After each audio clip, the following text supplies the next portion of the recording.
அஸ்ஸலாமு அலைக்கும் வரஹ்மத்துல்லாஹ். அல்ஹம்துலில்லாஹ் நஹ்மதுஹு வ நஸ்தஈனுஹு வ நஸ்தக்ஃபிருஹு வ நஊது பில்லாஹி மின் ஷுரூரி அன்ஃபுஸினா வ மின் ஸய்யிஆத்தி அமாலினா மன் யஹ்திஹில்லாஹு ஃபலா முضில்ல லஹு வ மன் யுض்லில்ஹு ஃபலா ஹாதிய லஹு வ அஷ்ஹது அல்லா இலாஹா இல்லல்லாஹு வஹ்தஹு லா ஷரீக லஹு வ அஷ்ஹது அன்ன முஹம்மதன் அப்துஹு வ ரசூலுஹு அம்மா பஅத். கண்ணியத்திற்குரிய எல்லாம் வல்ல அல்லாஹுவின் நல்லடியார்களே, அண்ணல் நபியின் அழகிய வரலாறு என்ற இந்த தொடரில் நேற்றைய தினம் இறுதியாக நபிகள் நாயகம் ஸல்லல்லாஹு அலைஹி வஸல்லம் அவர்கள் சந்தித்த உஹது யுத்தம் குறித்த செய்திகளை நாம் பார்த்திருக்கிறோம்.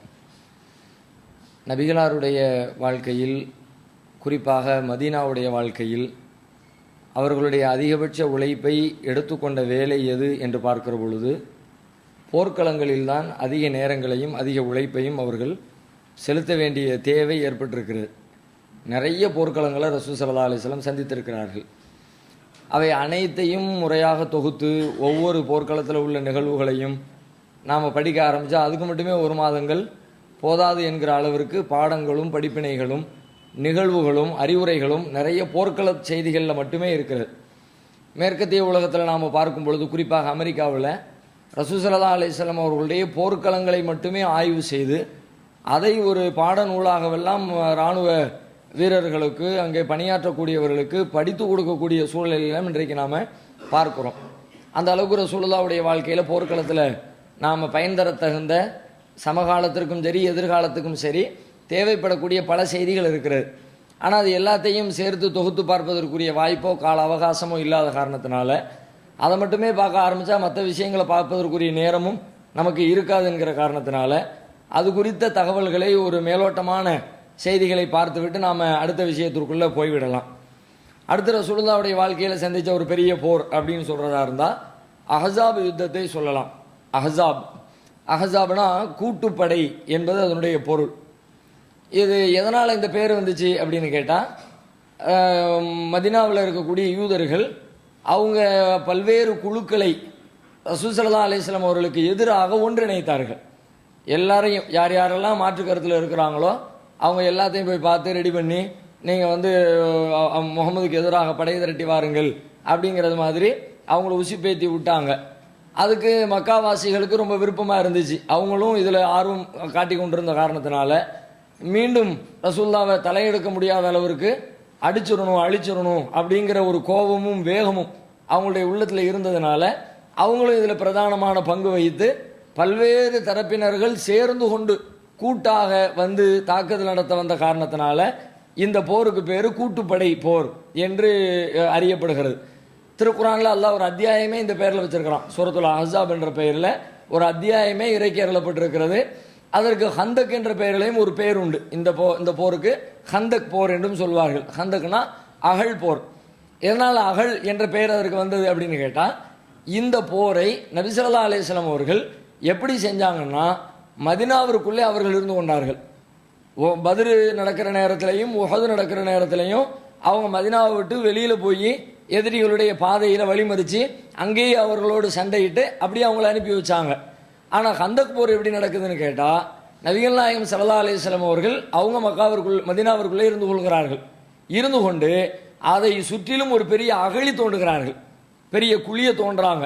மதீனாவை சுற்றிலும் எதிரிகள் வரக்கூடிய பாதையில் ஒரு அரைவட்ட வடிவத்திற்கு ஒரு பெரிய நீளமான ஆழமான ஒரு குழியை தோன்றாங்க. ஊரை சுற்றியும் குழி தோண்டப்படுகிறது. இது சல்மான் ஃபாரிஸி ரலியல்லாஹு அன்ஹு அவர்களுடைய சிந்தனையின் பேரில், அபிப்பிராயத்தின் பேரில் இப்படிப்பட்ட ஒரு முறையை கையில் எடுக்கிறாங்க. அது வரைக்கும் இந்த மாதிரி ஒரு போர்க்களத்தில் குழி தோண்டி போர் செய்யக்கூடிய வழிமுறைங்கிறது கிடையாது, அரபுகளுக்கு தெரியாது. சல்மான் ஃபாரிஸி அவங்க பாரசீகத்திலிருந்து வந்தவங்க இல்லையா, அங்கே கடைபிடிக்கப்பட்ட ஒரு முறையை சொல்லி இந்த மாதிரி செய்து நம்மை நாம் தற்காத்து கொள்ளலாம் அப்படின்னு சொன்ன உடனே ரசூல் ஸல்லல்லாஹு அலைஹி வஸல்லமும் இது ஒரு வித்தியாசமான அணுகுமுறையாக இருக்குது, நம்ம செய்வோம் அப்படின்னு அந்த களத்தில் இறங்கி அந்த மாதிரி செய்கிறாங்க. மதீனாவை சுற்றிலும் ஒரு பெரிய அகழி ஒன்று தோண்டப்படுகிறது.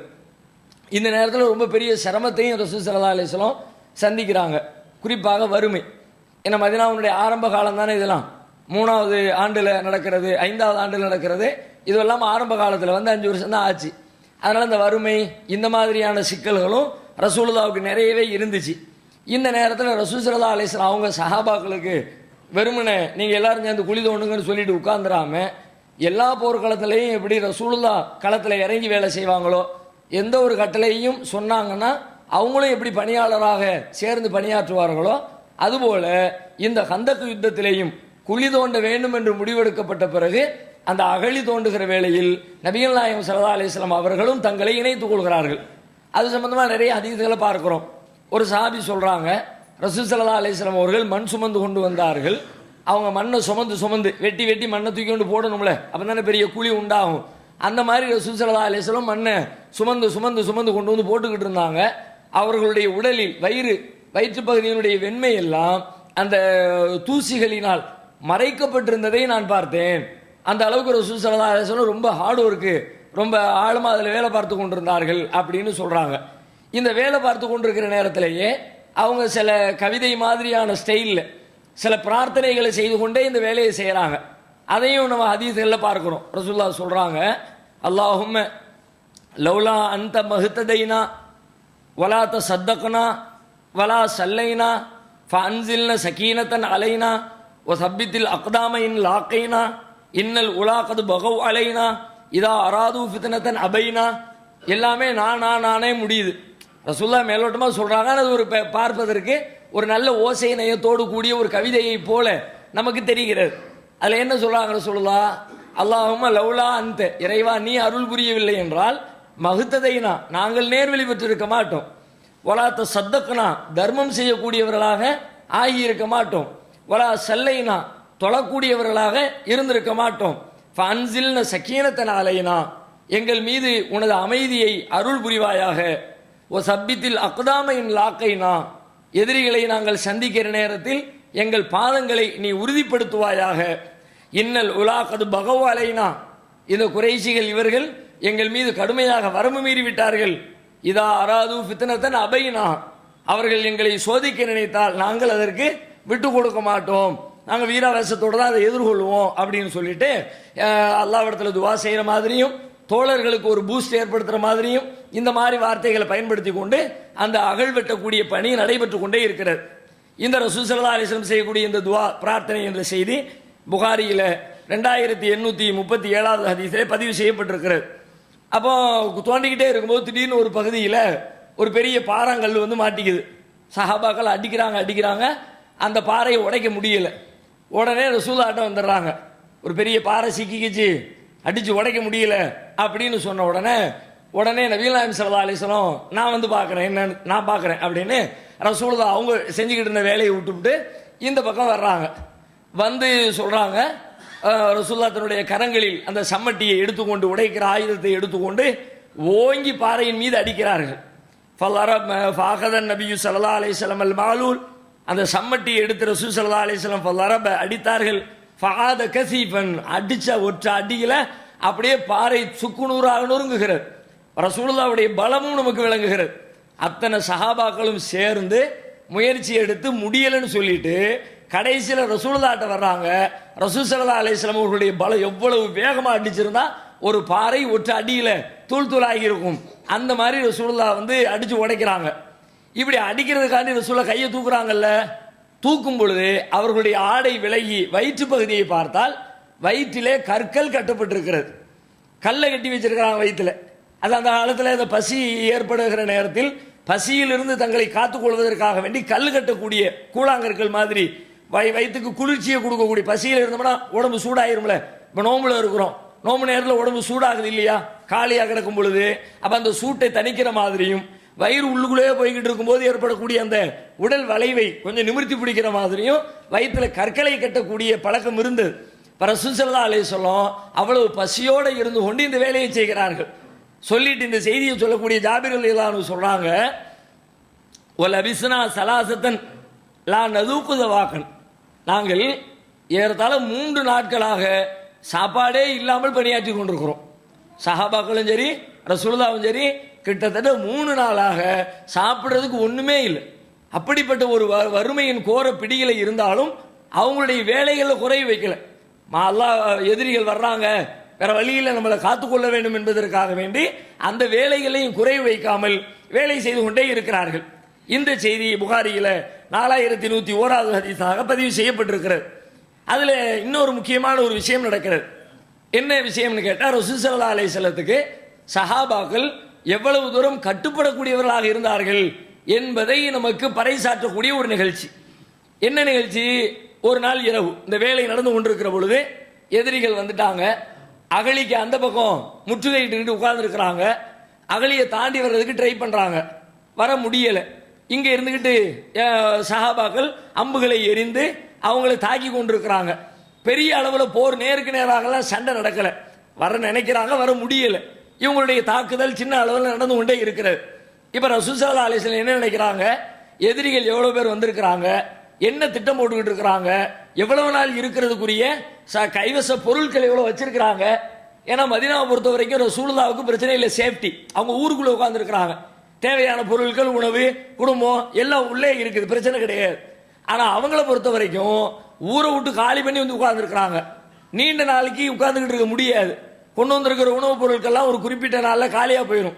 அதுக்கப்புறம் ஊருக்கு திரும்பி ஆகணும். அப்போ அவங்களுடைய கெப்பாசிட்டி என்ன என்பதை தெரிந்து கொள்ள வேண்டும் என்பதற்காக நபி ஸல்லல்லாஹு அலைஹி வஸல்லம் சஹாபாக்களை பார்த்து கேட்குறாங்க, அலா ரஜுலின் எத்தீனி பி கபரில் கௌம், நமக்கு எதிரிகளுடைய செய்திகளை கொண்டு வந்து தரக்கூடியவர் யார்? யாராவது ஒருத்தர் போய் உள்ளுக்குள்ள உள்ள லெவல் என்னங்கிறத பார்த்துட்டு தெரிஞ்சுட்டு வாங்க. இரவு நேரத்தில் சொல்றாங்க, தெரிஞ்சுட்டு வாங்கங்கிறாங்க. அப்படின்னு சொன்னதோடு மட்டும் இல்லை, அதை போறவரை ஆர்வம் ஊட்டுறதுக்காக வேண்டி கூடுதலாக ஒரு செய்தி சொல்றாங்க, ஜஅலஹுல்லாஹு மஇ யௌமல் கியாமா. அப்படி யார் போயிட்டு வர்றாரோ அவரை அல்லாஹ் மறுமையிலே கியாமத்து நாளில் என்னோடு சேர்த்து வைப்பான்.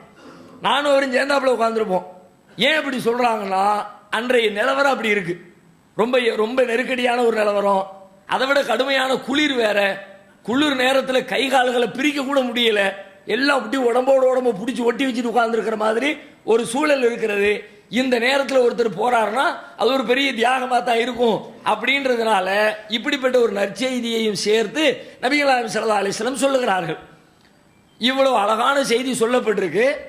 யாரு போறான்னு கேட்குறாங்க, பதிலே இல்லை, அமைதியாக இருக்கிறாங்க. ஹுதைஃபா ரலியல்லாஹு அன்ஹு சொல்றாங்க, ஃபஸகத்னா ஃபலம் யுஜிபுஹு மின்னா அஹது.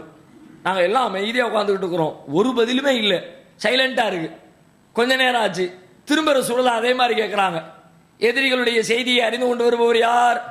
அவர் நாளை மறுமையிலே அல்லாஹ் என்னோடு அவரை கியாமத் நாளில் வைத்திருப்பான். ரெண்டாவது தடவை கேட்டாங்க, அதுக்கும் பதில் இல்லை. அதுக்கப்புறம் கொஞ்ச நேரம் ஆச்சு, மூணாவது தடவை திரும்ப கேட்டாங்க, மூணாவது தடவை கேட்டும் பதில் இல்லை. இதுக்கு பிறகு ரசூலுல்லாஹ் பார்த்தாங்க, மயிலே மயிலே இறகு போடுனா போடுற மாதிரி தெரியல, நம்மளா போட வச்சிட வேண்டியதான் அப்படின்னு உட்கார்ந்து இருக்கிற ஒரு சஹாபியை பார்த்து, ஹுதைஃபா ரலியல்லாஹு அன்ஹு அவர்களை பார்த்து, கும் யா ஹுதைஃபா, ஹுதைஃபாவை எழுவீராக, கபரில் கும், எதிரிகளுடைய செய்தியை நம்மிடத்தில் கொண்டு வருவீராக அப்படின்னு அவர் பேரை சொல்லி எழுப்பி விட்டாங்க. ஹுதைஃபா சொல்றாங்க, பேரை சொன்னதுக்கு பிறகு ஒன்றும் செய்ய முடியலையே, அல்லாஹ்வுடைய தூதரே நீங்க தான் எந்திரிச்சு போங்கன்னு சொன்னதுக்கு பிறகு வேற வழி இல்லை, நான் உடனே எந்திரிச்சிட்டேன். எந்திரிச்சு போகும்போது சொல்றாங்க, ஒலா ததாரும் அலைய, வேற ஒன்றும் பிரச்சனை இல்லை, வேற எந்த வேலையும் செய்ய தேவையில்லை, நீங்க என்ன பண்ணுங்க, வேற எந்த விதமான காரியங்களையும் ஈடுபடாம செய்தியை மட்டும் சேகரிச்சுட்டு வாங்க அப்படின்னு சொல்லி அனுப்புறாங்க. இவங்க சொல்றாங்க, நான் போறேன். ரொம்ப மெதுவா ஒரு குளியல் அறையிலே கால்களை பதமாக எடுத்து வைப்பதை போல மெதுவாக எடுத்து வைத்து எதிரிகளுடைய அணிகளுக்குள்ளே புகுந்து விட்டேன். உள்ளே புகுந்தால் உள்ள பேச்சுவார்த்தை நடந்து கொண்டிருக்கிறது. அதுல அபூ சுஃபியான் அமர்ந்து இருக்கிறார். அபூ சுஃபியான் எங்க அமர்ந்து இருக்கிறார்? அவருக்கு முதுகுக்கு பின்னால் நெருப்பு எரிந்து கொண்டிருக்கிறது. குளிரில் இருந்து காப்பதற்காக வேண்டி நெருப்பு வச்சிருப்பாங்கல்ல, நெருப்பு எரிஞ்சுக்கிட்டு இருக்கு. நெருப்புக்கு முன்னாடி அபூ சுஃபியான் உட்கார்ந்து இருக்கிறார். நான் அப்படியே சுத்தி வந்துகிட்டே இருந்தேன். அபூ சுஃபியான் ஏதோ ஒரு செய்தியை சொல்ல போறார். சொல்றதுக்கு முன்னாடி என்ன பண்றாரு அப்படின்னா, தன்னுடைய மக்களை அலாக் பண்றார். எதிரிகள் யாரும் நம்ம கூட்டத்தில் பூந்துடக்கூடாது அப்படின்றத செக் பண்ணி கொள்வதற்காக அபூ சுஃபியான் சொல்றாரு, யா மாஷர குரைஷ் லியன்துர் மன் ஜலீஸா, குரைஷிகளே உங்களுக்கு பக்கத்தில் யார் இருக்கா செக் பண்ணிக்கிங்க அப்படிங்கிறார். உடனே ஆளுக்கு பக்கத்தில் உள்ளவங்கள யார் யார் யாருன்னு சொல்லிட்டு விசாரிக்கிறாங்க.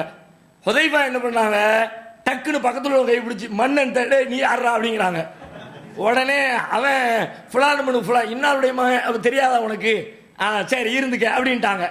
அவன் என்ன செய்யணும், திரும்ப கேட்கணும்ல, நீ யாருன்னு கேட்கணும்ல, அவனுக்கு அந்த புத்தி வரல. இவங்க கொஞ்சம் உஷாராக நம்ம கையை அவன் பிடிக்கிறதுக்கு முன்னாடி அவன் கையை நம்ம பிடிச்சிருவோம்னு கேட்டுக்கிட்டாங்க. அதுக்கப்புறம் அப்படியே மெதுவா கூட்டங்கள் நடந்து வந்துகிட்டே இருக்கிறாங்க. ஒரு கட்டத்தில் அபு சுஃபியானை தாக்குவதற்குரிய சரியான தூரத்தில் நிற்கிறார்கள். இப்போ ஹுதைஃபாவுக்கு ஆசை, அபு சுஃபியான் கதையை முடிச்சிட வேண்டியதான். ஏன்னா இவர் தான் லீடரை காலி பண்ணியாச்சுன்னா கூட்டம் நிக்க, இவர் தான் எல்லாத்தையும் கூட்டிட்டு வந்திருக்கிறாரு. இவங்களாம் என்ன கொள்கைக்கு வந்தவங்களா, தலைவர் கூப்பிட்டுருக்கிறாருன்றக்காண்டி வந்திருக்கிறாங்க. அதனால அபு சுஃபியானை காலி பண்ணிட்டா பிரச்சனையே தீர்ந்துச்சு, இன்னையோட போர் முடிஞ்சிடும், நம்மளும் நம்ம வேலையை பார்த்து போயிடலாம், சஹாபாக்களும் ரொம்ப மகிழ்ச்சி அடைவாங்க அப்படின்னு சொல்லிட்டு சரியான அந்த தருணம் பார்த்து மிக அருகாமையிலே நிற்கிறார். தன்னுடைய அம்பு கூட்டில இருந்து அம்பை எடுத்து வில்லிலே பொருத்தி அந்த நாணை இழுத்து விடுவதற்குரிய அந்த நேரத்தில் அவர் சொல்லுகிறார், எனக்கு ஒரு செய்தி நினைவுக்கு வருகிறது. என்ன செய்தி நினைவுக்கு வருகிறது? என்னை அனுப்புகிற பொழுது நபிகள் நாயகம் ஸல்லல்லாஹு அலைஹி வஸல்லம் சொல்லி அனுப்புகிறார்களே, வலா ததாருஹும் அலைய, அங்க போய் வேற ஒன்றும் செஞ்சிட வேண்டாம் அப்படின்னாங்களே, அங்க போய் வேற ஒன்றும் செஞ்சிடாத அப்படின்னு சொன்னாங்களே. இப்ப நம்ம இதை செய்யறது சரியா தப்பா போயிடக்கூடாது. அடிக்கிறதுங்கிறது ஒரு பெரிய நன்மை. என்ன, எதிரி போர்க்களத்தில் எதிரி படையினுடைய தலைவர், அவரை நம்ம காலி பண்ணிட்டோம்னா பிரச்சனையை தீர்ந்துரும். அப்படிப்பட்ட ஒரு சூழல் இருந்தாலும் நபிகள் நாயகம் ஸல்லல்லாஹு அலைஹி வஸல்லம் அடிக்காதன்னு சொல்லி இருக்கிறாங்களே, ஒன்றும் செய்யாதீன்னு இருக்கிறாங்களே, இப்ப நாம செய்வது எப்படி முறையா? வேண்டாம். அல்லாஹ்வுடைய தூதரின் வார்த்தைகளை மீறி ஒரு நன்மை நடக்கும் என்றால் அப்படி ஒரு நன்மை தேவையில்லை. எப்படி ஒரு முடிவு எடுக்கிறாங்க பாருங்க. உஹது போர்க்களத்தில் படிச்ச பாடம். உஹதுல ஆல்ரெடி மேலே ஏறி நின்று கீழே இறங்கி வந்த பிறகு என்ன பிரச்சனை வந்துச்சு? பெரிய அளவில் சிக்கல்ல மாட்டினாங்கல்ல. அப்ப ரசூலுல்லாஹ்வுடைய வார்த்தையை மீறினோம்னா பெரிய சிக்கலுக்கு ஆளாகிவிட நேரிடும் அப்படிங்கிறத புரிந்து கொண்டு ரசூல் ஸல்லல்லாஹு அலைஹி வஸல்லம் ஒன்றையும் செய்ய வேண்டாம் என்று சொன்னதை கேட்டு அப்படியே நான் திரும்பி வந்து விட்டேன் என்று சொல்லி ஹுதைஃபா ரலியல்லாஹு அன்ஹு அவர்கள் சொல்லக்கூடிய இந்த செய்தி முஸ்லிமிலே 3343, அஹ்மதிலே 22244 ஆகிய எண்களில் பதிவு செய்யப்பட்டிருக்கிறது. அதற்கு பிறகு லேசாக அங்கும் இங்குமாக அம்பு எறிகின்ற நிகழ்வுகள் நடக்கிறது. அப்படியே எதிரிகள் கலைந்து சென்று விடுகிறார்கள்.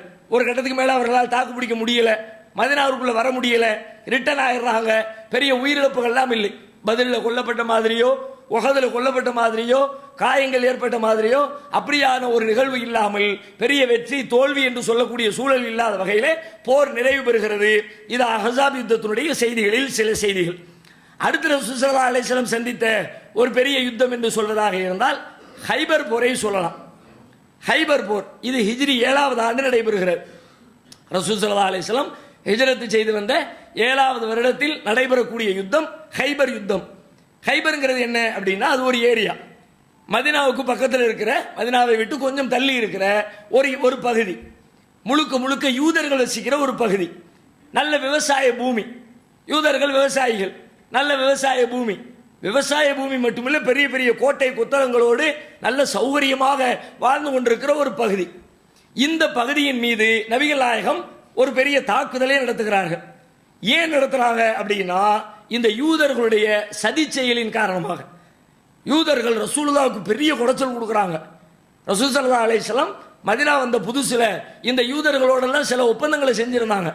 நம்ம நல்லா இருக்கணும், அமைதியா இருக்கணும், ஒருத்தருக்கு ஒருத்தர் அனுசரணையா இருக்கணும், அப்படியெல்லாம் ஒப்பந்தங்கள் செஞ்சிருப்பாங்க.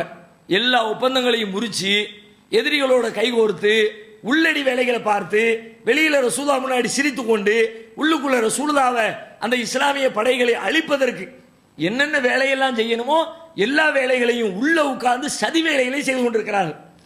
இது அன்னைக்கு மட்டும் இல்ல, அந்த காலத்திலிருந்து இந்த காலம் வரைக்கும் யூதர்களுடைய குணமே அப்படித்தான் இருக்கிறது. உள்ளுக்குள்ள உட்கார்ந்து வேலை பார்த்து ஆளை காலி பண்றது இருக்குதே, அதுல கைதேர்ந்தவர்கள் யூதர்கள். அதனால தான் நம்ம இந்த ஹிட்லருடைய வரலாறு படிக்கும் போது சொல்லுவாங்க, ஹிட்லருடைய புகழ்பெற்ற பொன்மொழிகளில் ஒரு முக்கியமான பொன்மொழி என்ன அப்படின்னு கேட்டா, அவன் லட்சக்கணக்கான யூதர்களை கொண்டு குவிச்சான். யூதர்களை கொல்வதற்காக வேண்டிய வித்தியாசமான கொலைக்களங்களை உருவாக்கியவன் ஹிட்லர். ஜெர்மனியில ஹிட்லர் யூதர்களை அத்தனை ஆயிரக்கணக்கான பேர் யூதன்னு தெரிஞ்சா போதும், யூதரை கொலை செஞ்சா அதுக்காக வேண்டிய தன்னுடைய அதிகாரிகளுக்கு அவன் பதவி உயர்வு கொடுப்பான். அந்த அளவுக்கு யூதர்கள் மேல ஒரு பெரிய வெறுப்போடு இருந்தான். பல லட்சக்கணக்கான யூதர்கள் கொல்லப்பட்டிருக்கிறார்கள் ஹிட்லரால். அப்படிப்பட்ட ஹிட்லரு அவன் என்ன பண்றான்னா, பெரும்பாலானவர்களை காலி செய்துவிட்டு சில யூதர்களை மிச்சமா வச்சிருக்கிறான் கொல்லாம. அதுக்கு அவனை காரணம் சொல்றான், நான் ஏன் இந்த சில பேரை கொல்லாம வச்சிருக்கேன் தெரியுமா, நாளைக்கு ஹிட்லர் செஞ்சது சரிதான் என்று உலகம் அறியணும்னா அந்த யூதர்களை சில பேர் மிச்சம் இருக்கணும். அவன் இருந்தான்னு வச்சுக்குவோம், அவன் செய்யற வேலையை பார்த்து விட்டு ஹிட்லர் செஞ்சது கரெக்டு தாயா அப்படின்னு நாளைக்கு மக்கள் பேசணும்னா ஒரு 10 பேர் இருக்கணும்.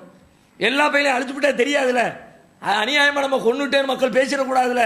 அதுக்காகத்தான் நான் இவர்களை மிச்சம் வைத்து விட்டு செல்கிறேன் சொல்லிவிட்டு அவன் சொன்னதாக ஒரு செய்தி வரலாற்றிலே பதிவு செய்யப்பட்டிருக்கிறது. அந்த அளவுக்கு மகா மட்டமானவர்கள், மோசமானவர்கள் இந்த யூதர்கள். நம்ம பாலஸ்தீன வரலாறு கூட எடுத்துக்கங்க, அது கூட கிட்டத்தட்ட சதி செயலின் விளைவு தானே. அவங்களுக்கு சொந்த நாடு இல்லை, ஹிட்லரு அடிச்சு துரத்திக்கிட்டு இருக்கிறான், உலகத்தில் எந்த பகுதியில் போனாலும் அவர்களுக்கு அடைக்கலம் இல்லை. அப்போ நயவஞ்சகமாக பேசி பாலஸ்தீனத்திற்குள்ளே குடியேறுகிறார்கள். அப்போ பாலஸ்தீனத்து மக்கள் என்ன பண்றாங்க, அடைக்கலம் இல்லாமல் இருக்கிறாங்க, ஊர் ஊரா சுத்துறாங்க, சரி இங்க தங்கிக்க அப்படின்னு தங்குறதுக்கு இடம் கொடுக்குறாங்க. வந்த இடத்துல ஒரு வீடு வாங்குறார்கள், ஒரு வீடு 2 வீடு ஆகுது, 2 வீடு 3 வீடு ஆகுது, 3 வீடு 30 வீடு ஆகுது. அப்படியே அந்த ஒரு ஏரியாவை கவர் பண்றான். கடைசியில வெளியூர்ல இருந்து 2ஆம் உலகப் போர்ல பிரிட்டனோடு கூட்டணி வைத்துக் கொண்டு வெளியூர்களில் இருக்கிற யூதர்களை எல்லாம் கொண்டு வந்து உள்ளே இறக்கி சொந்த பூமிக்கு சொந்தக்காரர்களான பாலஸ்தீனத்து குடிமக்களை அடித்து விரட்டி விட்டு இது இஸ்ரேல் அப்படின்னு ஒரு கோடு போட்டு தனக்குன்னு ஒரு நாடாக்கிக்கிட்டான். மற்றவெல்லாம் அடிச்சடிச்சு விரட்டும் பொழுது இவங்க இறக்கப்பட்டாங்க பார்த்தீங்களா, ஒண்ணுமே இல்லாம இடம் இல்லாம சுத்துறாங்களே அப்படின்னு இறக்கப்பட்டு இடம் கொடுத்தவர்களுக்கு இந்த யூதர்கள் கொடுத்த பரிசு என்ன, அவர்களுடைய நிலத்தை பிடுங்கி கொண்டு எல்லாத்தையும் ஏரியாவை காலி பண்ணி ஓடு அப்படின்னு விரட்டி விட்டானுங்க. அப்ப இது காலாகாலமாக யூதர்களிடம் இருக்கிற ஒரு கெட்ட பண்புகளில் ஒன்று. ரசூலுல்லாஹ் காலத்தில் இதே மாதிரி நடக்கிறார்கள். அப்ப ரசூல் ஸல்லல்லாஹு அலைஹி வஸல்லம் இந்த மாதிரி உள்ள உட்கார்ந்துக்கிட்டு கடுமையா வேலை பார்க்கறானுவ, இவனோட கொஞ்சம் அடக்கி வைக்கணும் அப்படின்னு ஒரு படையை எடுத்துக்கொண்டு ஹைபருக்கு செல்கிறார்கள். ஹைபரிலே அவர்களோடு சண்டையிட்டு அவர்களுடைய அதிகாரத்தை தன் கையில் எடுத்துக்கொள்கிறார்கள். இது எப்போ நடக்குது, ஹிஜ்ரி 7 நடைபெறுகிறது. இந்த ஹைபர் யுத்தத்தில் ஒரு முக்கியமான நிகழ்ச்சி, அதுவும் கூட நபித்தோழர்கள் நபிகள் நாயகம் ஸல்லல்லாஹு அலைஹி வஸல்லம் அவர்களுக்கு எந்த அளவிற்கு கீழ்ப்படிய நினைத்தார்கள் என்பதை சொல்லக்கூடிய ஒரு அற்புதமான வரலாற்று நிகழ்ச்சி நடைபெறுகிறது. அது என்ன நிகழ்ச்சி அப்படின்னா, அபூ ஹுரைரா ரலியல்லாஹு அன்ஹு அறிவிக்கிறாங்க, முதல் நாள் நாளைக்கு போர் நடக்க போது முதல் நாள் ரசூல் ஸல்லல்லாஹு அலைஹி வஸல்லம் சஹாபாக்களோட பேசுறாங்க. சொல்றாங்க, ல உழ்த்தி என்ன ஹாதிஹி ராயத ரஜுலன், நாளைக்கு இந்த படையுடைய கொடியை நான் ஒருவருடைய கையில் கொடுப்பேன். ஒரு ஆளை பொறுப்பா போட்டு அவர் தலைமையில் படை புறப்பட போகிறது. அவர் எப்படிப்பட்டவர் தெரியுமா, யுஹிப்புல்லாஹ் வ ரசூலுஹு, அவர் அல்லாஹ்வை நேசிப்பார், அல்லாஹ்வுடைய தூதரை நேசிப்பார். இன்னொரு அறிவிப்பில் அல்லாஹ்வும் அவரை நேசிப்பான், அல்லாஹ்வுடைய தூதரும் அவரை நேசிப்பார்கள். அப்படிப்பட்ட ஒரு மனிதரின் கைகளில் நான் இந்த கொடியை கொடுக்க போகிறேன். இஃப்தஹல்லாஹு அலா யதை, அவருடைய கரங்களில் அல்லாஹ் வெற்றியையும் கொடுப்பான். முன்னறிவிப்பு செஞ்சிடறாங்க. இந்த போர் அது சும்மா வெற்றி தோல்வி அப்படிலாம் இருக்காது, இழப்பு உயிரிழப்பு அப்படிலாம் ஒன்றும் கிடையாது, நமக்கு முழு வெற்றி தான், அல்லாஹ் அவருடைய கையில் வெற்றியையும் கொடுப்பான் அப்படின்னு ரசூல் ஸல்லல்லாஹு அலைஹி வஸல்லம் சொல்றாங்க. சொன்னா சஹாபாக்களுக்கெல்லாம் ரொம்ப ஆர்வம், அந்த மனிதர் நாம இருக்க வேண்டுமே, யார் கையில் கொடியை கொடுக்க போறாங்களோ அது நாம இருந்தால் நல்லா இருக்குமே, எல்லாரும் ஆசைப்படுறாங்க. ஏன் ஆசைப்படுறாங்க, வெற்றி கிடைக்குமேன்றதுக்காக வேண்டி இல்லை, ரசூலுல்லாஹ் சொன்ன வார்த்தை, அவர் அல்லாஹ்வை நேசிப்பார், அல்லாஹ் அவரை நேசிக்கிறான், அவர் தூதரை நேசிப்பார், தூதரும் அவரை நேசிக்கிறார். அப்படின்னா இதுதான் அவுளியாகிறோம். அவுளியாக அர்த்தம் என்ன, அல்லாஹ்வுடைய நேசர்கள் நம்மள, அப்ப நெசமா அல்லாஹ்வுடைய அவுளியாவாயிருவோமே அப்படின்றதுக்காக எல்லா சஹாபாக்களுக்கும் ஆர்வம் அதிகமாக இருக்கிறது. குறிப்பாக உமர் ரலியல்லாஹு அன்ஹு சொல்றாங்க, மா அஹ்பபத்துல் இமாரத்தை இல்லா பியௌமைதின், என் வாழ்நாளில் ஒரே ஒரு நாளை தவிர வேறு எந்த நாளிலும் நான் பொறுப்பாளியாக இருக்க வேண்டும் என்று ஆசைப்பட்டது கிடையாது. 10 வருஷ காலம் இஸ்லாமிய சாம்ராஜ்யத்தை கட்டி ஆண்ட ஒரு பெரிய மன்னர் சொல்லுகிறார், நான் அத்தனை வருஷம் ஆட்சியாளராக இருந்தேன், எல்லாமே ஒரு கட்டாயத்தின் பேரில், வேற வழி இல்லை, நம்ம தான் தூக்கி சுமக்கணும், அதுக்காக வேண்டி தூக்கி சுமந்தேன். ஆனால் நானாக விருப்பப்பட்டு சந்தோஷமாக நான் இன்றைக்கு பொறுப்பேற்றுக் கொண்டால் நல்லா இருக்குமே அப்படின்னு நினைச்சது என்று சொன்னால் ஒரே ஒரு நாள். எந்த நாள், அந்த ஹைபருக்கு போகக்கூடிய முதல் நாளில் நபிகளார் சொன்னார்களே, அந்த நாளில் நான் பொறுப்பேற்க வேண்டுமே, நான் தளபதியாக இருக்க வேண்டுமே, என் கையில் கொடி கொடுக்கப்பட வேண்டுமே அப்படின்னு நான் ஆசைப்பட்டேன். உமர் ரலியல்லாஹு அன்ஹு சொல்றாங்க. இப்போ மறுநாள் காலை ஆகிறது, ரசூல் ஸல்லல்லாஹு அலைஹி வஸல்லம் முன்னாடி சஹாபாக்கள் வந்துட்டாங்க. ரசூல் ஸல்லல்லாஹு அலைஹி வஸல்லத்துடைய கண்கள் தேடுகிறது. யாரை தேடுகிறது? அலி இப்னு அபி தாலிப் ரலியல்லாஹு அன்ஹு அவர்களை தேடுகிறது. அலி ரலியல்லாஹு அன்ஹு அங்கே சபையிலே இல்லை, ஆள் வெளியில் இருக்கிறாங்க. அழைச்சிட்டு வாங்கங்கிறாங்க. அழைத்து கொண்டு வரப்படுகிறார். வந்த உடனே ரசூல் ஸல்லல்லாஹு அலைஹி வஸல்லம் இஸ்லாமிய படையினுடைய கொடியை அவருடைய கையிலே கொடுத்து நபிகளார் சொல்கிறார்கள், யா அலி இம்ஷி, அலியே நடங்க, வலா தல்தஃபித் ஹத்தா யஃப்தஹல்லாஹு அலைக, அல்லாஹ் உங்களுக்கு வெற்றியை கொடுக்கிற வரை நீங்கள் திரும்ப வேண்டாம், படை புறப்படட்டும் அப்படின்ட்டாங்க. உடனே படையை கிளப்பிட்டாங்க. ஃபசார் அலியுன் செய்யன், அலி சிறிது தூரம் நடந்து செல்ல ஆரம்பித்தார். போன அலிக்கு ஒரு சின்ன டவுட்டு. இப்போ நம்ம போருக்கு போகிறோம், ஒருத்தரோடு சண்டை இடுகிறோம், சண்டை எவ்வளோ நேரம் எது வரைக்கும் சண்டை போடுறது அப்படின்னு தெளிவுபடுத்திக்க விரும்புகிறார்.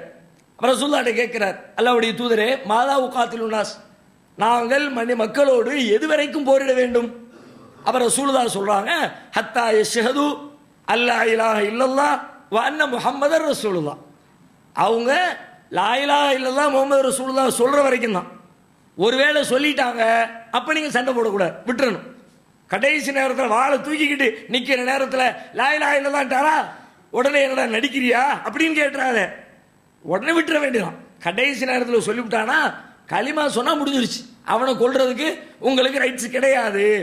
ஃபைதா ஃபஅலு தாலிக, அவர் அதை செய்துவிட்டால் ஃபகத் மனஹும் மின்க திமாஹும் அம்வாலஹும், அவர்கள் தங்களுடைய செல்வங்களையும் தங்களுடைய உயிரையும் உங்களிடமிருந்து அவர்கள் தடுத்துக் கொள்கிறார்கள்.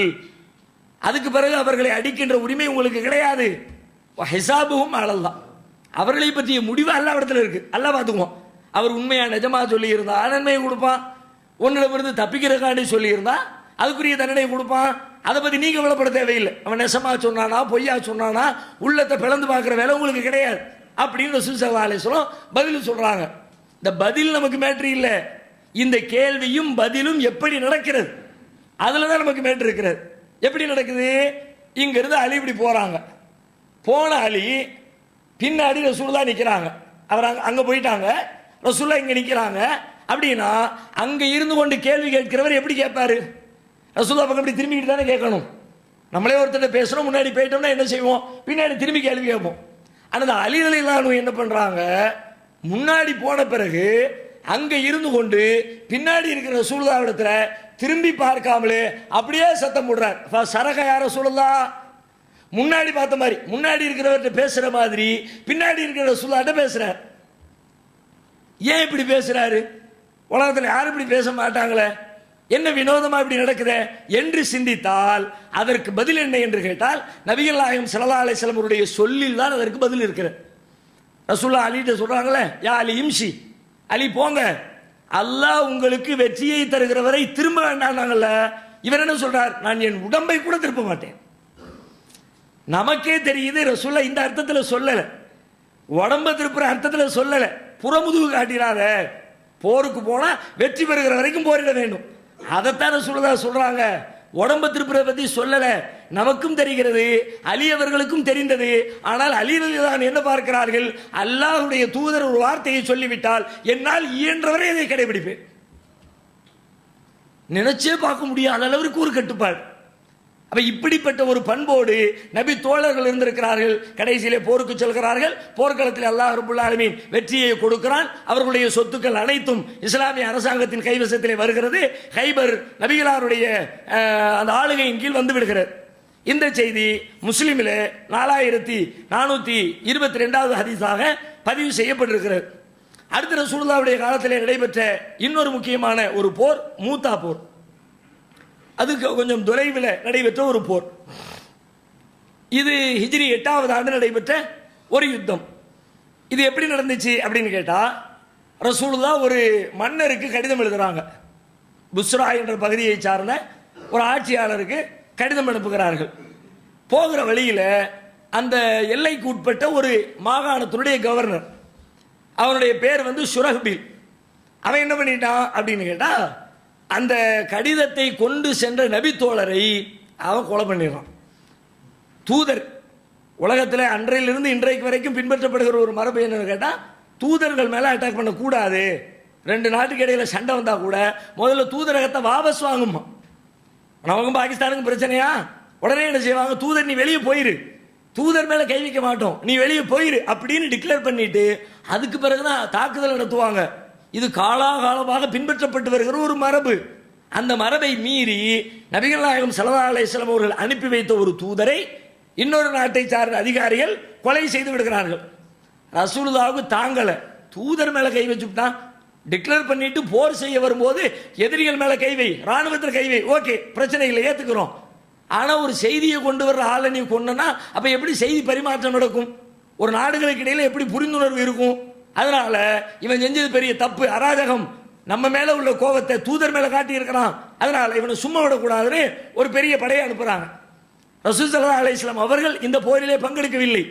ஆனால் நபிகள் நாயகம் ஒரு பெரும் எண்ணிக்கையில் ஒரு படையை ரசூல் ஸல்லல்லாஹு அலைஹி வஸல்லம் அனுப்பி விடுகிறார்கள். அனுப்புகிற பொழுது ரசூலுல்லாஹ் சொல்கிறார்கள், இந்த படையினுடைய தலைவராக தளபதியாக ஸெய்த் பின் ஹாரிதா இருப்பார், அவர் தலைமையேற்று அனுப்பி வைக்கிறாங்க. அனுப்பும்போதே சொல்றாங்க, ஒருவேளை போர்க்களத்திலே ஸெய்த் பின் ஹாரிதா கொல்லப்பட்டால் ஜாஃபர் பின் அபி தாலிப் அவர் அடுத்து தளபதியாக பொறுப்பேற்றுக் கொள்ள வேண்டும். ஜாஃபர் பின் அபி தாலிபும் கொல்லப்பட்டால் அப்துல்லா பின் ரவாஹா தளபதியாக பொறுப்பேற்றுக் கொள்ள வேண்டும். அப்துல்லா பின் ரவாஹாவும் கொல்லப்பட்டால் அதற்கு பிறகு நீங்களாக கூடி ஒருவரை தலைவராக தேர்வு செய்து கொள்ள வேண்டும் அப்படிங்கிற மாதிரி சொல்லி மூத்தா போர்க்களத்திற்கு நபி ஸல்லல்லாஹு அலைஹி வஸல்லம் அவர்கள் சஹாபாக்களை அனுப்பி வைக்கிறார்கள். எதிரிகள் பெரிய பலத்தோடு இருக்கிறார்கள். இங்கிருந்து ஒரு பெரிய டீம் போகிறது. போய் போர் நடந்து கொண்டிருக்கிறது. நடக்கிற நேரத்தில் ரசூல் ஸல்லல்லாஹு அலைஹி வஸல்லம் மதீனாவிலே இருந்து கொண்டு அங்கு இருக்கிற மக்களுக்கு போர்க்களத்திலே நடக்கக்கூடிய நிகழ்வுகளை சொல்லிக்கொண்டே இருக்கிறார்கள். அல்லாஹ் அவங்களுக்கு அப்படியே காட்டுறான் காட்சிகளை, லைவா எடுத்து காட்டுற மாதிரி நம்ம டிவியில் பார்க்குறோம்ல. அங்கே மேராஜ் பயணத்துக்கு போகிற நேரத்தில் பைத்துல் முகத்தஸில் சொன்னாங்களே, அல்லாஹ் பக்கத்தில் கொண்டு வந்து வச்சான், நான் அதை பார்த்து சொன்னேன். அதே மாதிரி அங்கே மூத்தா போர்க்களத்திலே போர் நடைபெற்று கொண்டிருக்கிறது. மதீனாவிலே இருந்து ரசூல் ஸல்லல்லாஹு அலைஹி வஸல்லம் அங்குள்ள நிகழ்வுகளை மக்களுக்கு சொல்லிக்கொண்டே இருக்கிறார்கள். அதில் முதல்ல சொல்றாங்க, ஸெய்த் பின் ஹாரிதா கொல்லப்பட்டு விட்டார். சொல்லும் போதே ரசூலுல்லாஹ்வுடைய கண்கள் இருந்து அப்படியே கண்ணீர் தார தாரையாக கொட்டுது. ஸெய்த் பின் ஹாரிதா கொல்லப்பட்டு விட்டார். இதோ ஜாஃபர் பின் அபி தாலிப் தன்னுடைய கரத்தில் இஸ்லாமிய போர்ப்படையினுடைய கொடியை எடுத்துக்கொண்டார். அடுத்து கொஞ்ச நேரம் ஆகுது, ஜாஃபர் பின் அபி தாலிபும் கொல்லப்பட்டு விட்டார். அப்துல்லா பின் ரவாஹா தன்னுடைய கையிலே தளபதி பொறுப்பை எடுத்துக்கொண்டார். அடுத்து சிறிது நேரங்களுக்கு அப்துல்லா பின் ரவாஹாவும் கொல்லப்பட்டு விட்டார். அதற்கு பிறகு அல்லாஹ்வுடைய வாள் சைஃபுல்லா ஹாலித் பின் வலீத் அவர் இஸ்லாத்துக்குள்ள வந்துட்டார். அதுக்குள்ள ஹாலித் பின் வலீத் அவர் இப்பொழுது கையிலே இஸ்லாமிய படையை எடுத்துக்கொண்டார் என்று சொல்லி ரசூல் ஸல்லல்லாஹு அலைஹி வஸல்லம் மூத்தா போர்க்களத்தை பற்றி இங்கிருக்கிற மக்களுக்கு சொல்லுகிறார்கள். அதையும் ஒரு பெரிய வெற்றி தோல்வி என்று சொல்லக்கூடிய நிலை இல்லாவிட்டாலும் கூட முஸ்லீம்கள் மீது பெரிய தாக்குதலை தொடுக்க கூடாது என்கிற அச்சத்தை எதிரிகளுக்கு அது ஏற்படுத்தியது. இது மூத்தா போர்க்களத்தை பற்றிய சில செய்திகள். இந்த செய்தி புகாரியிலே 2798வது ஹதீஸாகவும் 4261வது ஹதீஸாகவும் பதிவு செய்யப்பட்டிருக்கிறதை பார்க்கிறோம்.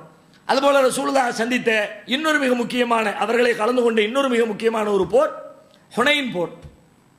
மக்காவிலிருந்து ஒரு 10 மைல் தொலைவில் மக்காவிற்கு அருகிலே இருக்கக்கூடிய ஒரு பகுதி ஹுனைன். இந்த ஹுனைன் என்ற யுத்தம் ரசூல் ஸல்லல்லாஹு அலைஹி வஸல்லம் அவர்கள் மீது படையெடுத்து செல்கிறார்கள். அவங்க முஸ்லீம்கள் மேல தாக்குதல் நடத்துறாங்க, முஸ்லீம்களை அழிக்கிறதுக்கு திட்டம் போடுறாங்க, படையெடுத்து கொண்டு வந்து கொண்டிருக்கிறார்கள். நம்ம போய் அவங்கள எதிர்கொண்டு அவங்கள வீழ்த்த வேண்டும் என்று சொல்லிட்டு ஒரு பெரிய படையோடு ஹுனைன் என்ற பகுதிக்கு ரசூல் ஸல்லல்லாஹு அலைஹி வஸல்லம் புறப்பட்டு செல்கிறார்கள். அங்கே நடக்கிற ஒரு நிகழ்வு ஒரு பெரிய பாடம் நமக்கு சொல்லித்தரக்கூடிய ஒரு நிகழ்வு. என்ன நிகழ்வு அப்படின்னா, அந்த பகுதிக்கு போயிட்டாங்க ரசூலுல்லாஹ்.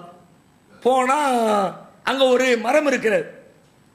காணலில் குஃபாரி சிதறத்துன், குஃபார்களுக்கு காவிர்களுக்கு ஒரு மரம் ஒன்று இருக்கிறது. யாக்கி போன இந்தஹா, அந்த மரத்திடத்திலே அவர்கள் ஏத்திக்காப்பு இருக்கிறார்கள்.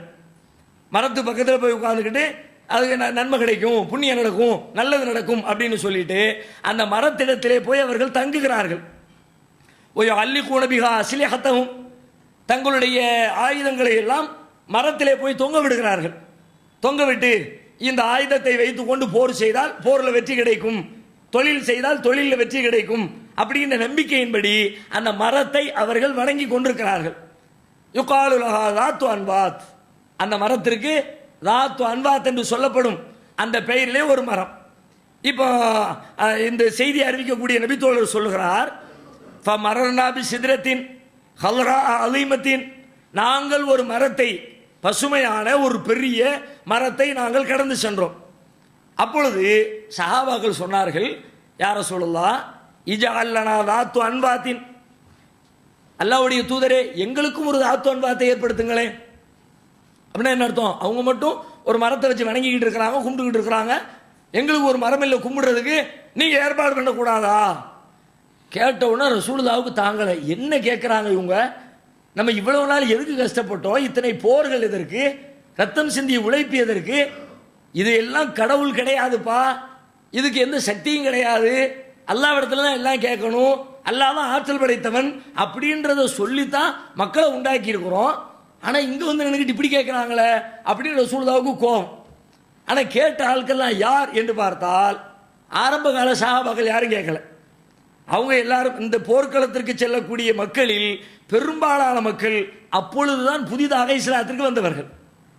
இது எப்ப நடக்குதுன்னு கேட்டா மக்கா வெற்றிக்கு பிறகு நடக்கிறது. அப்ப இந்த மக்கா வெற்றியில இஸ்லாத்தை ஏற்றுக்கொண்ட புதிதாக இஸ்லாத்திற்குள்ளே நுழைந்தவர்கள் எங்களுக்கும் இந்த மாதிரி ஏற்படுத்தி கொடுங்களே அப்படின்னு கேட்கிறாங்க.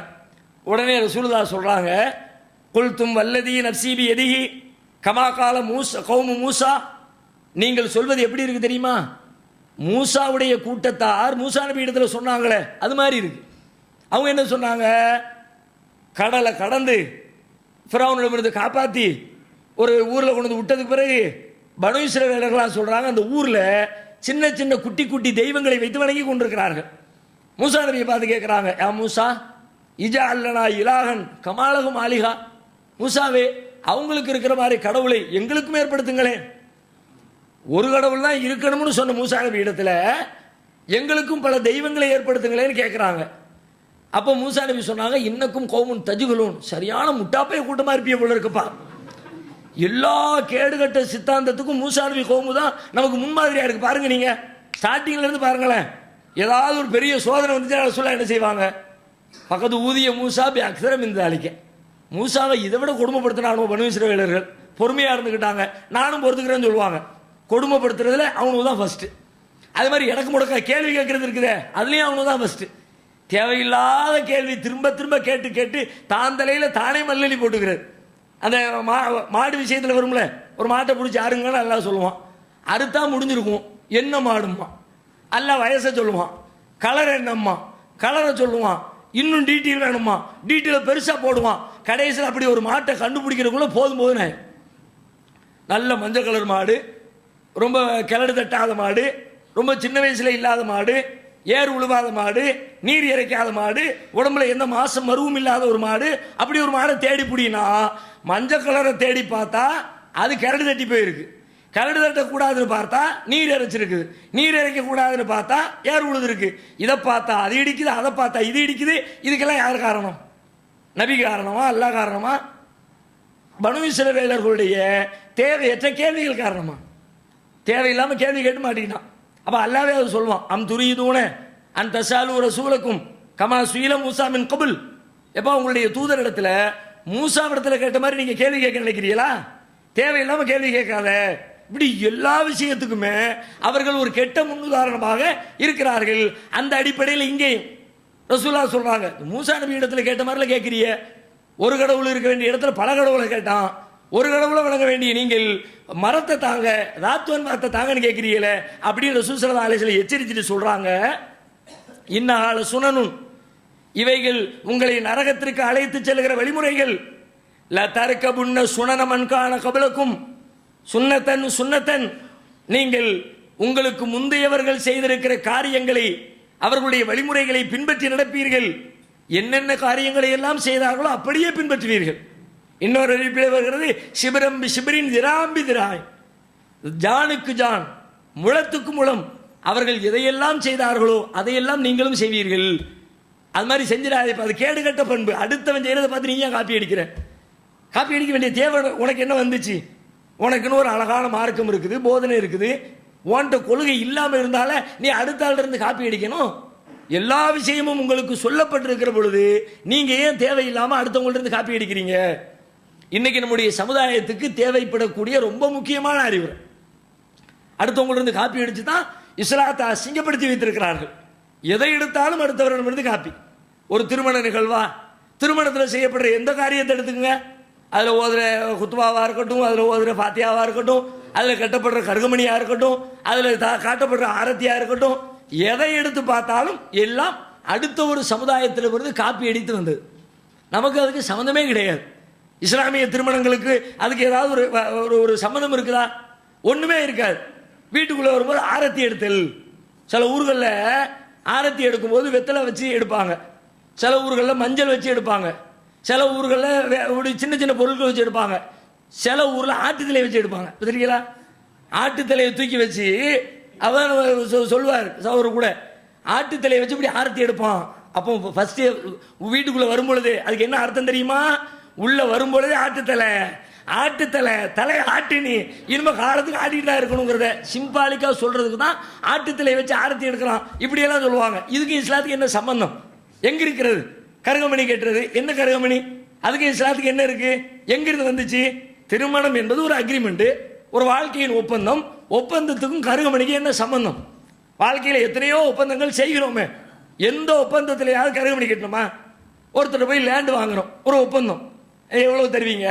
இத்தனை 1000 ரூபா, இத்தனை ஸ்கொயர் ஃபீட்டு, வாங்க ரிஜிஸ்டர் ஆஃபீஸ் போவோம், பதிவு செய்வோம், பணத்தை கொடுப்போம், இடத்த வாங்குவோம். வாங்கி முடிச்ச உடனே அக்ரிமெண்ட் முடிஞ்சிச்சு, கழுத்தை காட்டுற கருகமணியை கட்டுறிய?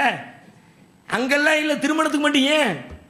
மாற்றாரிடமிருந்து இப்படி வரதட்சணை அப்படிதான் வந்துச்சு, இறந்தவர்களுக்கு ஃபாத்தியா அப்படிதான் வந்துச்சு, மௌலூத் அப்படிதான் வந்துச்சு, சலாத்னாரி அப்படி எல்லாத்துலேயும் அங்கே ஏதாவது ஒன்று இருக்கும். அதை பார்த்து பார்த்து பார்த்து பார்த்து கந்திரி அப்படி தான் வந்துச்சு, தர்கா அப்படி தான் வந்துச்சு. அவங்க என்னமா ஒன்று செய்வாங்க, லேசாக சின்ன சேஞ்ச் பண்ணிக்கிட்டு, சந்தன குடம் எடு, நீ பால் குடம் எடு, நான் சந்தன குடம் எடுக்கிறேன், என்னத்தையாவது ஒன்று. அதே மாதிரி காப்பி அடிக்கக்கூடிய ஒரு சூழல் இருக்கிறது.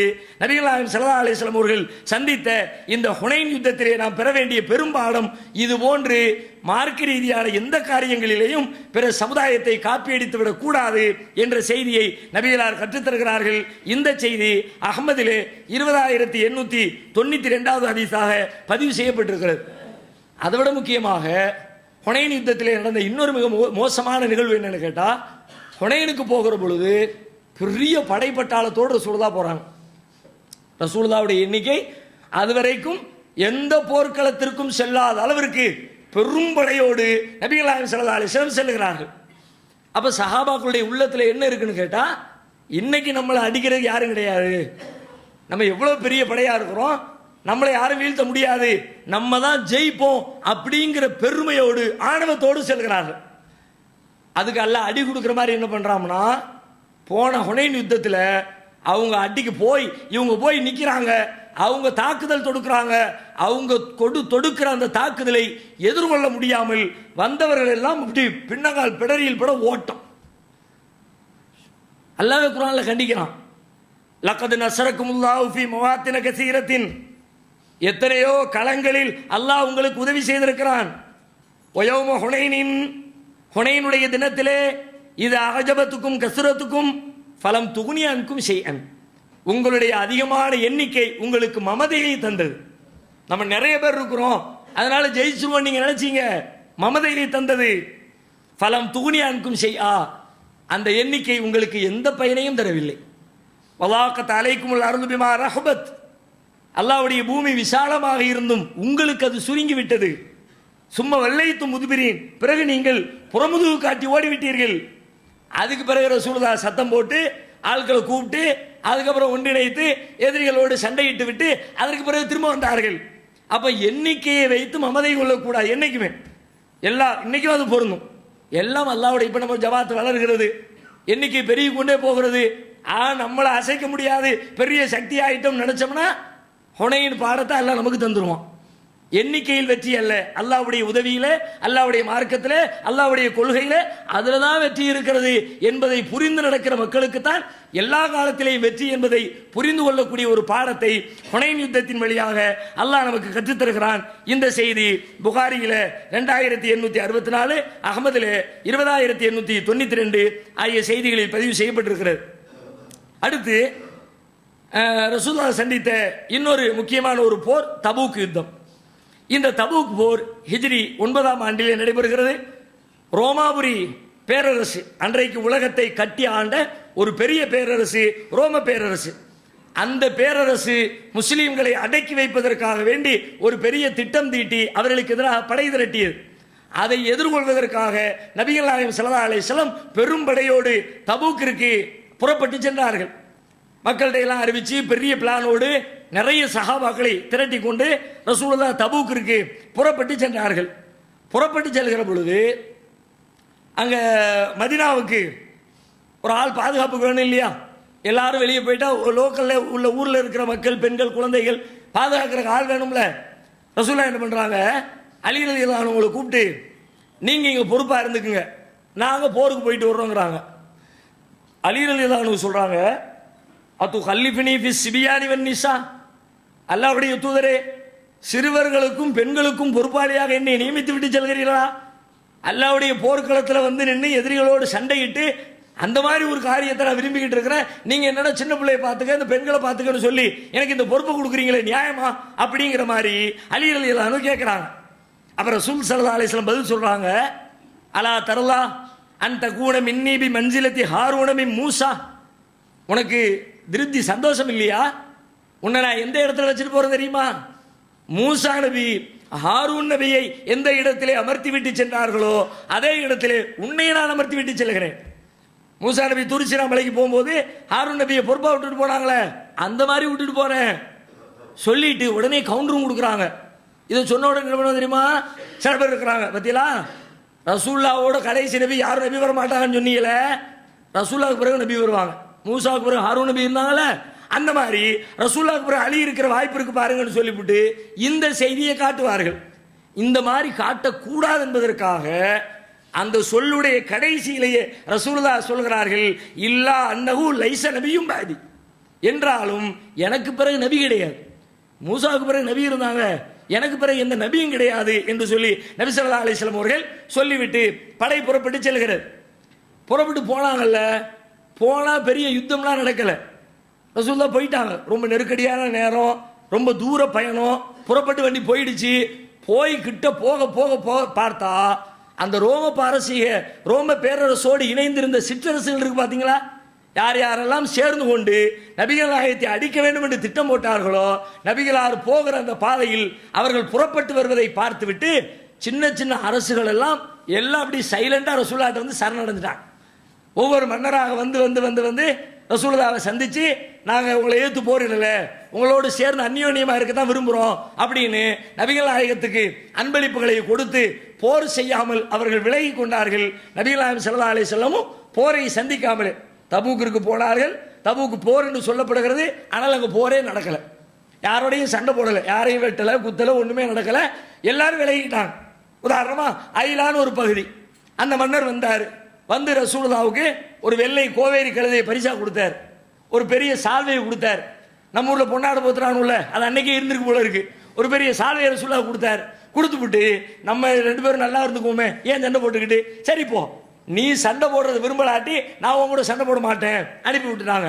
அடுத்து கொஞ்ச நேரம் ஆச்சு, திரும்ப இன்னொரு மன்னர் வந்தார். தூமத்துல் ஜந்தல் அப்படின்னு ஒரு பகுதி, அந்த பகுதியினுடைய மன்னர் வந்தார். அவர் சில அன்பளிப்புகளை கொடுத்தார். ரெண்டு பேரும் சமரசம் ஆயிக்குவோம், பிரச்சனை இல்லை. இந்த மாதிரி ஒவ்வொருவராக போரில் இருந்து வாபஸ் பெற்ற பிறகு ரசூல் ஸல்லல்லாஹு அலைஹி வஸல்லம் போரை சந்திக்காமலேயே வெற்றி கொடியோடு தன்னுடைய தேசத்திற்கு திரும்பினார்கள். இப்படி இன்னும் பல நிகழ்வுகள் இருந்தாலும் போர்க்களம் குறித்த தகவல்கள் போதுமான அளவிற்கு இதுவே நமக்கு போதுமான செய்திகளாக இருக்கும். இன்ஷா அல்லாஹ் இன்னும் வேறு பல செய்திகளை நபிகளாருடைய வரலாற்றில் அடுத்து வரக்கூடிய நாட்களில் தொடர்ந்து நாம் பார்க்கலாம்.